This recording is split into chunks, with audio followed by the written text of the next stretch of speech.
வணக்கம். இன்றைய தலைப்புச் செய்திகள்.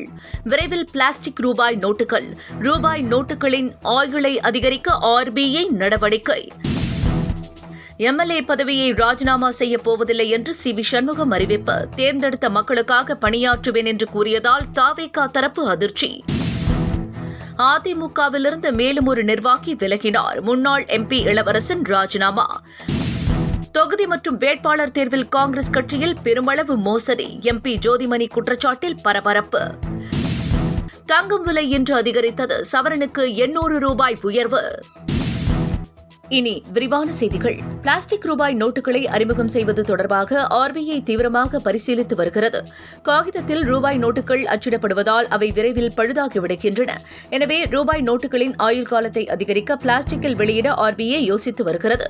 இதற்கு ஏற்றவாறு ATM வடிவமைக்கப்பட உள்ளதாம். காகித ரூபாய் நோட்டுகளை அச்சிட ஒரு வருடத்தில் 1270 கோடி ரூபாய் செலவாகும் என்று கூறப்படுகிறது. வேட்பாளர் தேர்வு மற்றும் தொகுதி தேர்வில் காங்கிரஸ் கட்சியில் மிகப்பெரிய மோசடி நடைபெற்றுள்ளதாக அக்கட்சியின் MP ஜோதிமணி பரபரப்பு குற்றச்சாட்டை வைத்திருக்கிறார்.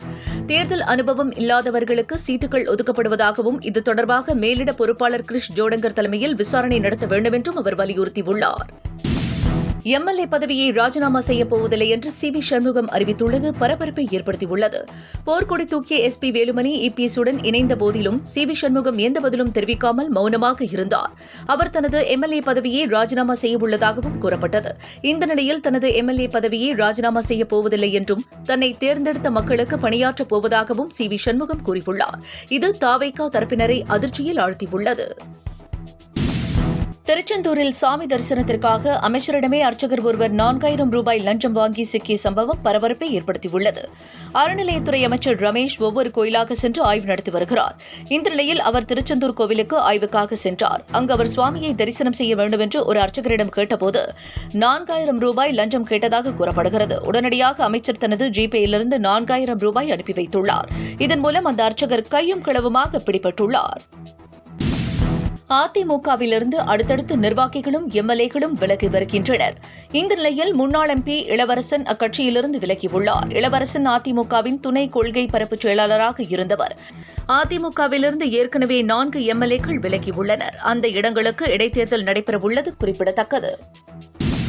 கர்நாடகாவின் முதலமைச்சர் சித்தராமையாவின் ராஜினாமா ஏற்கப்பட்டுள்ளது. கடந்த 3 ஆண்டுகளுக்கும் மேலாக கர்நாடக முதலமைச்சர் பதவி வகித்து வந்த அவர் துணை முதலமைச்சர் TK சிவக்குமாருக்கு வாய்ப்பளிக்கும் வகையில் தனது முதலமைச்சர் பதவியை நேற்று ராஜினாமா செய்தார்.